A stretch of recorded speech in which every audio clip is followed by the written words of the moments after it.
On July 25, 2001, the monsoon clouds over southern India didn't just break, they bled. A heavy, crimson downpour drenched the lush villages of Kerala, staining white laundry a shocking pink and turning muddy puddles into pools of what looked like fresh blood. For weeks, the skies wept red, sparking immediate panic about divine wrath and biological warfare. Samples were rushed to the Center for Earth Science Studies, where researchers expected to find red desert dust carried over from Arabia. They were wrong. Under the microscope, the water wasn't colored by mineral silt or volcanic ash. It was teeming with life. Millions of tiny, spherical red particles vibrated on the glass slide, looking exactly like biological cells without a nucleus. The mystery deepened when early tests struggled to identify familiar DNA. This anomaly birthed a terrifying and thrilling hypothesis: panspermia. The theory suggested a fragile comet had disintegrated in the upper atmosphere days earlier, seeding the storm clouds with tons of extraterrestrial spores. For a brief moment, the scientific community grappled with the possibility that we were being showered with alien biology. The world watched, captivated by the idea of life falling from the stars.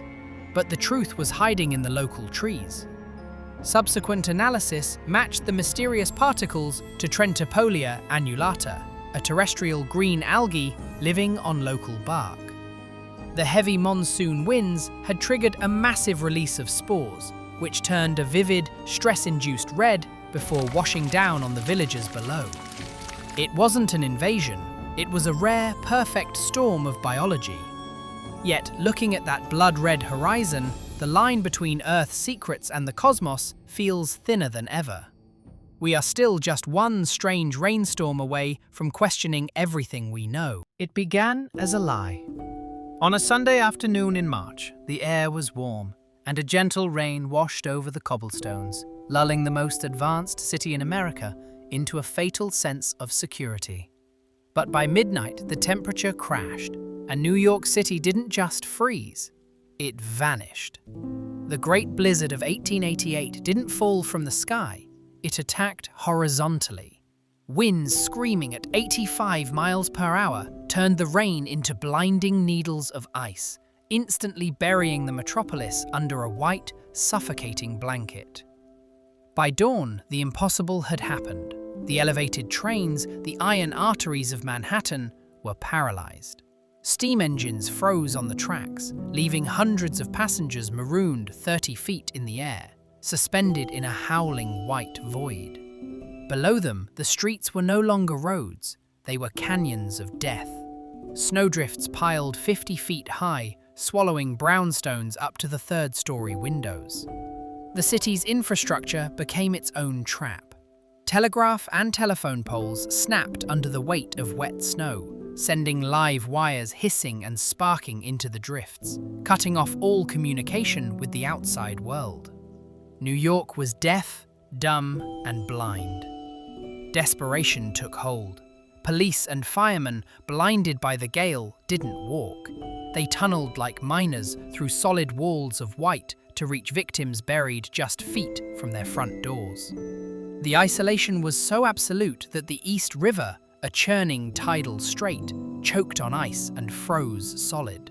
For the first and only time, thousands of daring souls walked across the hardened water from Manhattan to Brooklyn, tiny silhouettes moving against a grey, sunless apocalypse. When the wind finally died, it revealed a ghost town of white mounds and silence. 400 were dead. As the last gas lamp flickered and failed against the frozen skyline, the Gilded Age learned a brutal lesson. No amount of steel or steam could stop the sky from falling. Imagine a jagged block of ice the size of a grapefruit, screaming out of the sky at terminal velocity. Now imagine thousands of them falling at once. This isn't a scene from a disaster movie. This is the deadliest hailstorm in recorded history. April 30th, 1888, Moradabad, India. The afternoon air in the bustling market squares felt heavy, almost suffocating. Merchants were closing up shop, sensing a shift in the pressure, but nobody looked up until the sky turned a sickly, bruised green. The temperature plummeted so fast you could see your own breath in the humidity. It didn't start with rain, it started with a roar, a deafening locomotive sound tearing through the clouds. The first impact wasn't a raindrop, it was a 2-pound ice bomb shattering a terracotta roof tile into dust. Panic erupted. Men and women scrambled for cover under canvas awnings and thatched huts, but they were running into a death trap.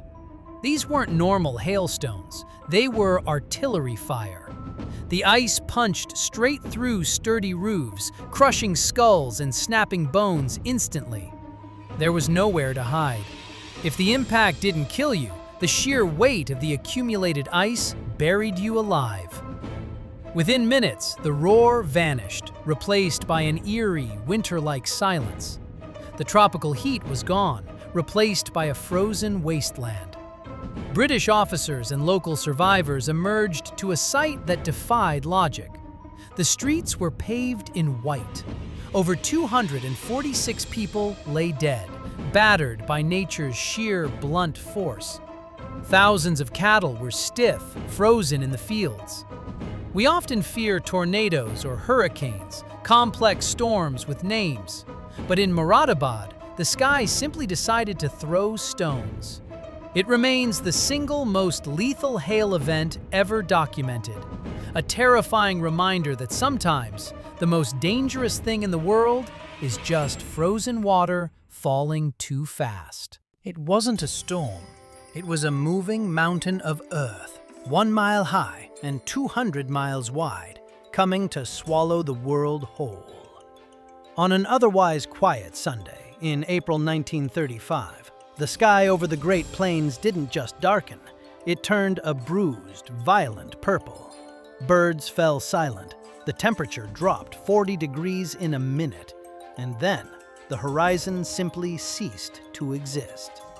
They called them black blizzards. When that wall hit, it didn't just block the sun, it extinguished it. Inside the wooden farmhouses, families huddled in corners, pressing wet rags to their faces, praying the oil lamps wouldn't run dry. But the dust found a way. It poured through keyholes, window cracks, and floorboards like black water, coating everything in a suffocating layer of silt. You couldn't see your own hand in front of your face inside your own living room. Outside, the physics of nature seemed to break down.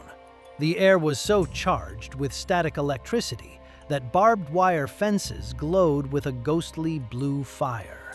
Farmers, desperate to save their machinery, would touch a tractor only to be knocked flat by a spark loud enough to snap bone. The machinery failed, but the human cost was worse. In the silence of the aftermath, the only sound was the raspy, dry coughing of children drowning on dry land, a plague the doctors called dust pneumonia. When the wind finally died, the landscape was unrecognizable. Model T Fords sat buried up to their windows in shifting dunes of topsoil that used to be fertile cornfields. The geography had been rewritten overnight. This wasn't just a weather event, it was a warning written in grit and darkness.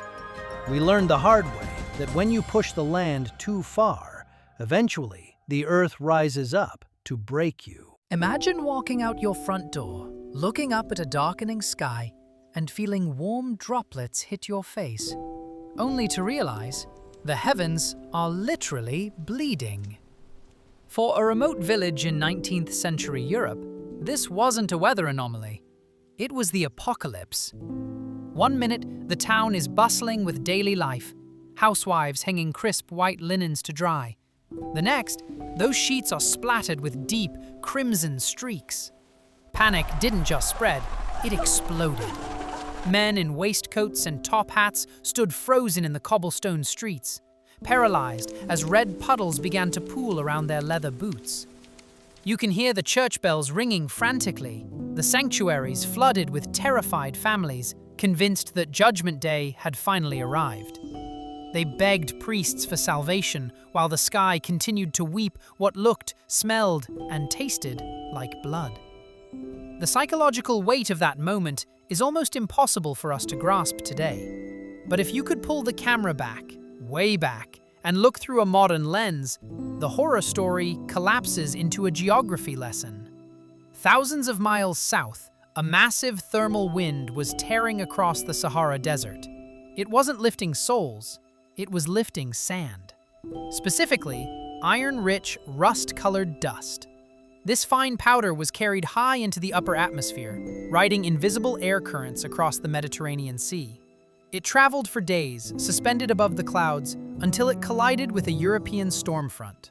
The water vapor locked onto the red particles, condensed, and fell as the infamous blood rain. What the villagers saw as a divine curse was actually a transcontinental delivery system. The terrifying red sludge on their windows was just the ghost of a distant desert. It is a humbling reminder of how small our world really is. A storm in Africa can quite literally stain the shirts of people in Europe.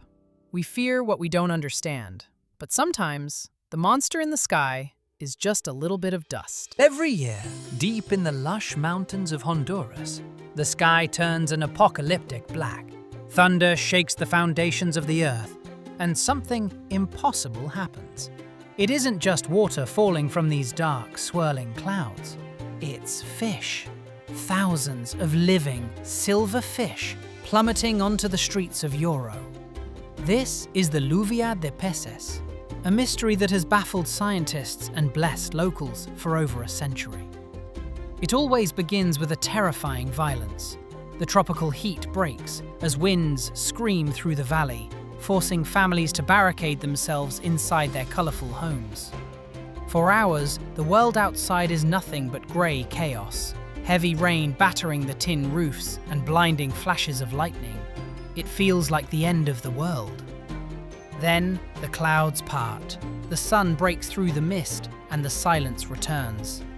But when the villagers step out, the wet cobblestones aren't just glistening with puddles. They are moving. The ground is alive. Small, freshwater fish are flopping everywhere, wriggling in the grass, splashing in temporary pools, covering the town square. But look closely at the catch. These aren't the fish you find in the nearby streams. Many of them are blind. This specific detail fuels the debate between miracle and science. In the mid-1800s, a Spanish priest named Father José Manuel Subarana saw the starving people of Euro and prayed for 3 days and 3 nights for a miracle to feed them. Legend says this annual harvest is the eternal answer to that prayer. Science, however, looks underground. Theory suggests that the storm's intense atmospheric pressure forces subterranean water tables to surge. These blind creatures aren't falling from the clouds, they are being forced up through cracks in the earth, ejected from underground rivers by the sheer power of the storm. Yet, to the people of Euro, the how matters less than the why. Baskets are filled, community fires are lit. The smell of frying fish and fresh tortillas drifts through the damp air. Neighbors who have little share everything in a massive communal feast.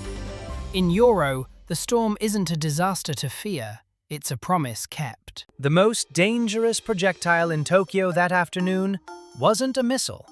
It was a patio umbrella. One moment, the Ginza district was a portrait of order, crowds moving in rhythm, sunlight hitting the pavement, coffee cups clinking on tables. The next, physics seemed to glitch. It wasn't a typhoon. The sky was a piercing, cloudless blue. It was a freak thermal updraft, an invisible fist of air striking with zero warning. You have to understand the sheer weight involved here. These weren't flimsy rain guards. These were industrial-grade canvas parasols, anchored by 40-pound cast iron bases. But when the vacuum hit, the metal didn't just bend, it screamed. In a violent snap, gravity released its hold. The street level instantly dissolved into panic. Debris whipped past business suits and school uniforms. People scrambled for cover, shielding their faces, while others stood paralyzed, flipping open low-resolution phones to capture pixelated proof of the impossible. The sound was deafening, a mix of wind roaring and metal clattering against concrete. Then, silence. If you looked up, the violence transformed into a hypnotic ballet. High above the panic, 50 umbrellas drifted like multicolored jellyfish swimming through a canyon of glass and steel. They rotated with an eerie, silent grace, suspended hundreds of feet in the air against the backdrop of skyscrapers and power lines. It was a surreal art installation orchestrated by the weather. For a few minutes, the city forgot to be busy. Thousands of eyes were locked upward, watching their furniture migrate south. Eventually, the thermal broke. The dream ended. The parasols faltered, tumbling out of the sky one by one. The finale was a single crimson umbrella, silhouetted perfectly against the blinding sun. It spiraled down slowly, almost gently, before crashing back into the urban reality. No one was hurt, but as the dust settled, an entire district was left staring at the empty sky, wondering if they had all just shared the same hallucination.